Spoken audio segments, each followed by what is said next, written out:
በ18ኛው ወር ውሻይቱ ለዝሆኗ ጥያቄ ጠየቀች። እርግጠኛ ነሽ ግን እርጉዝ ነሽ? ሰላም ሰላም! ውድና የተከበራችሁ የዩቲዩብ ቻናል ተከታታዮች እንዴት ናችሁ? ሰላም ናችሁ? እኔ እግዚአብሔር ይመስገን ደህና ነኝ። እናንተም ደህና እንድትሆኑ ተስፋ አድርጋለሁ። እንደተለመደው አንድ አስተማሪ የሆነ ታሪክ ይዘላችሁ መጥቻለሁ። ለዩቲዩብ ቻናል አዲስ ሲሆናችሁ ሰብስክራይብ በማድረግ ቤተሰብ ሁኑ። ቤተሰብ ሆናችሁ ደግሞ ቪዲዮውን በላይክ ጀምሩት ማለት ነው። አንዳንድ ነገሮች ጽሞና ያስፈልጋቸዋል። አንዲት ዝሆን እና ውሻ በተመሳሳይ ጊዜ አረገዙ። ከ3 ወራት በኋላ ውሻይቱ 6 ቡችላ ወለደች። ከ6 ወራት በኋላ ደግሞ እንደገና ውሻይቱ አረገዘች።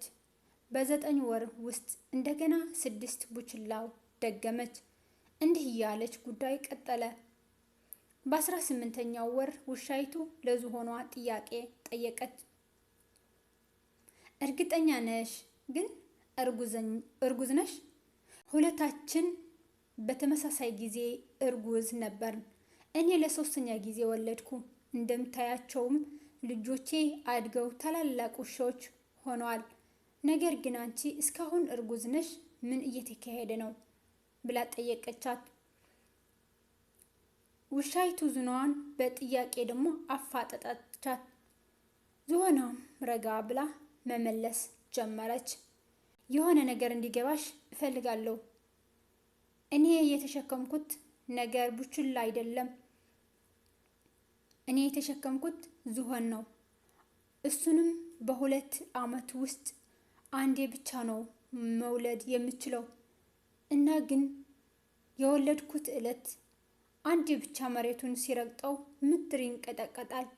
የኔ ልጅ መንገድ ሲያቋርጥ የሰው ልጅ ቆሞ በአድናቆት ያየዋል። እናም ምን ልልሽ ፈልጌ መሰለሽ? እኔ የተሸከምኩት ነገር በጣም ጠንካራና ታላቅ የሆነ ነገር ስለሆነ ጽሞናና ጥንቃቄ ያስፈልገዋል አለቻት ይባላል። ህይወት ትምህርት ቤት ናት። በወጣትነት ሁሉም ነገር ትክክል ነው ከሚል መመሪያ ውጣ።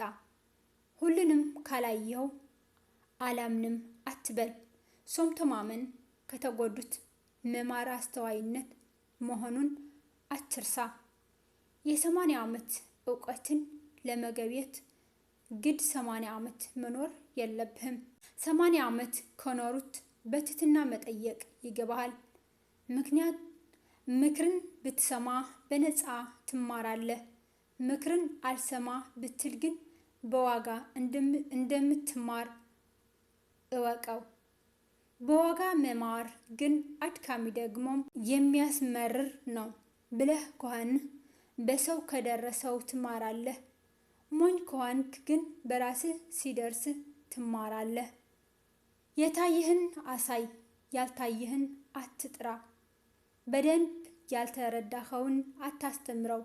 ያልቀመስከውን ለሰው አትጋብዝ። የሰማኸውን ሁሉ አትመን።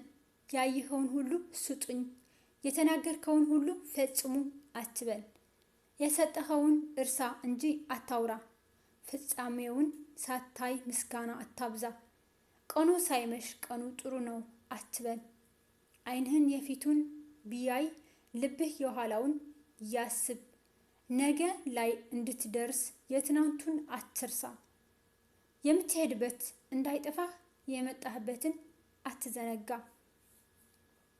የአባቶችህን መልካም ስራ አብነት አድርግ። ካሳለፉት ህይወት ተማር እንጂ አወዳሽና ወቃሽ አትሁን። ሌሎች መሆን ያለባቸውን ስታውቅ አንተ መሆን ያለብህ እንዳይጠፋህ ተጠንቀቅ። ደግሞም አንተም በታሪክ ፊት መሆንህ እወቅ። ክፋት አይሙቅህ፣ መልካም ነገርም ብርድ አይበልህ። ለክፋት አቅም ካለህ ለበጎ ነገርም አቅም አለህና ተግባርህ የምርጫ ውጤት ነውና አስብበት። ገንዘብ የሚመልሰው የገንዘብን ጥያቄ ብቻ ነውና ሁሉንም ነገር ገንዘብ ያስገኛልና ብልህ አታስብ። ላለው አትሩጥ። ምጽዋትህና ተግባርህ በአቅምህ መጠን ይሁን እንጂ ከአቅምህ አትነስ። ድሃም ሆነህ ተበድረህ ስጦታ አትስጥ። በጣም ካልቸገረህ ለቅንጦት አትበደር። ያንተን ድርሻ ከጨረስክ ያልተጨረሰ የሌሎችን ድርሻ ፈጽምላቸው። ለሀብታም አትሳቅ፣ የድሃ ጉልበት አይለፍብህ። ያለ ሰው አልሆንክምና ሰው አትጥላ። የወጣህበትን መሳለል አትገፍትር፣ ለመውረድም ያስፈልግሃልና። ካልጋበዙህ በቀር አማካሪ አትሁን። ባልጠሩህ ስፍራ አቤት አትበል። ካልሾሙህ መሪ አትሁን። ጉድለት በሌለበት ቦታ ጊዜህን አታባክን። የሰው ፊት ጥገኛ ሆነህ ሲሰቁልህ የምትስቅ፣ ሲቆጡህ የምታለቅስ አትሁን። ነገርህን በልክ፣ ቃልህን በጣም፣ ድምፅህን በዝግታ ፈጽመው። እውር እንዳይሉህ ያልታየክን አየሁ አትበል። ጨካኝ እንዳይሉህ ያልተሰማህን ጭኮት እሰማለሁ አትበል። ንፉግ እንዳይሉህ ያለ አቅምህ እረዳለሁ አትበል። ነገር አይገባውም እንዳይሉህ ያልገባህን እንደገባህ አድርገህ አትለፍ። አንድ በጎ እውቀት ሳትጨብጥ የዋልክበትን ቀን እንደኖርክበት አትቁጠረው። ስለዚህ መጽሐፍትን አንብብ፣ አዋቂዎችን ጠይቅ፣ ሁሉን ሳትንቅ ስማ። ስልጣን ሲሰጥህ መሪ እንጂ አለቃ አትሁን። ከፊት እየቀደም አስከትለህ እንጂ ከኋላ ሆነህ አትቀድም። በአለማኖር እንቅፋቶች የሚያጽኑህ እንጂ ተግባርህን የሚያስተውህ አይሁን። ሕይወት ትምህርት ቤት መሆኗን ባለማወቅ ብዙ ትምህርቶች እንዳያምልጡህ ተጠንቀቅ። የመከራ ቀን ወዳጆችህን አትርሳ። የዛሬ ሰው ብቻ አትሁን፣ የትላንቱም አስብ። አንገት የተፈጠረው ዙሮ ለማየት ነውና ዓለም ዋዥቅ ናት። ከፍና ዝቅ ስትል አትደነግጥ። ፀሐይ ዝናብን ተከትላ ትፈነጥቃለች። ከመክፋትም በኋላ ትልቅ መጽናናት ይሆናልና በርታ። ዘለዓለማዊን ዓለም እንመኝ። ተወዳጆቼ፣ ማለፍ መለወጥ በሌለባት በመንግስተ ሰማያት ጸጋንና ክብርን እንገናኝ ዘንድ በምግባር በትሩፋት እናጊጥ። በዚህ ዓለም የሚኖርን ውበትና ጌጥ ድንገት ታይቶ የሚጠፋ ነው። የማይቻል ቢሆንም ምንም በሽታ፣ ሐዘን፣ ብስጭት ይህንን የመሳሰለ ሁሉ ባያገኘን እንኳን የዚህ ዓለም ውበትና ጌጥ 20 ዓመት ነው። በወዲያኛው ዓለም የሚሰጠው የሚገኘው ክብር ግን በዝቶ ሲሰጥ ይኖራል እንጂ መቼም ቢሆን መቼ አያልፍም፣ አይለወጥም። እርጅና የለምና ቆዳው አይጨማደድም። ደዌ ሥጋ ደዌ ነፍስ አያገኘውም፣ ሐዘን አያየውም። በዚያ የምናገኘው ክብር፣ ውበት፣ ጌጥ ከዚህ ሁሉ የተለየ ነው። በዚህ ዓለም የምናገኘው ክብርና ውበት ግን የሚጠፋው ገና ከመምጣቱ ነው። ቢመጣ እንኳን አድናቂዎቹ ብዙ አይደሉም። ትሩፋትን ጌጥ ያደረጉ ሰዎች አያድንቁትም። የሚያድንቁት አመንዝሮች ናቸው። ስለዚህ ከዚህ ዓለም ከሆነው ክብር ልንለይ ይገባል። መንግስተ ሰማያትን እንወርስ ዘንድ ልንፈልገው የሚገባን ትሩፋትን ነው። እሳትና ውሃ ተባብረው አንድ በሬ ገዙ።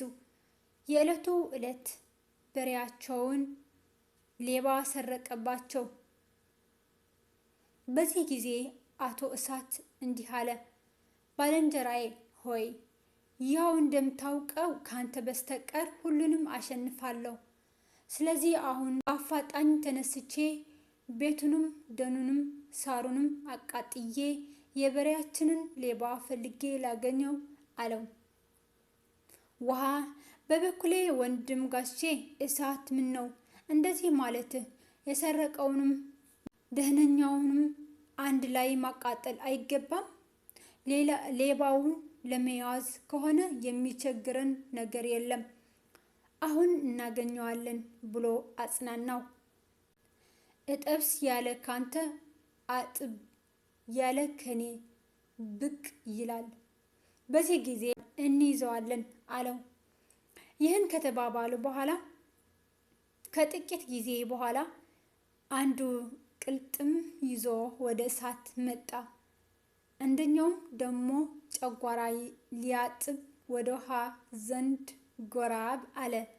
በዚህ ጊዜ ሌቦቹ ስለታወቁ ተይዘው ታሰሩ። ባልና ሚስት ወደ አንድ የእንስሳ ማቆያ ፓርክ ለጉብኝት ይሄዳሉ። መጀመሪያ አንድ ወንድ ዝንጀሮ አብራው ካለች ሴት ዝንጀሮ ጋር ሲጫወቱ ያያሉ። ሴትየዋም ለባሏ ምን አይነት ፍቅር ነው መተሳሰባቸው፣ ልክ እንደ ሰው ነው አለችው በመገረም። ከዛም ጉብኝታቸው ሲቀጥሉ ሌላ አንድ ወንድና ሴት አንበሳ ጎን ለጎን ተለያይተው ተቀምጠው አየ። ይህን ጊዜ ሴትየዋ ለባሏ ፍቅር የሌለበት ምን አይነት አሳዛኝ ትዕይንት ነው አለችው በማዘን። ይህን የሰማው ባለቤቷ ያንን ድንጋይ ወደ አንበሳይቱ ወርውሪና ተመልከቺ አላት። እሷም ድንጋዩን ስትወረውረው አንበሳው አንበሳይቷን ለመከላከል ሲጮህ አየች። ባልየው አሁንም ደግሞ ወደ ዝንጀሮዎች ወርውሪ አላት።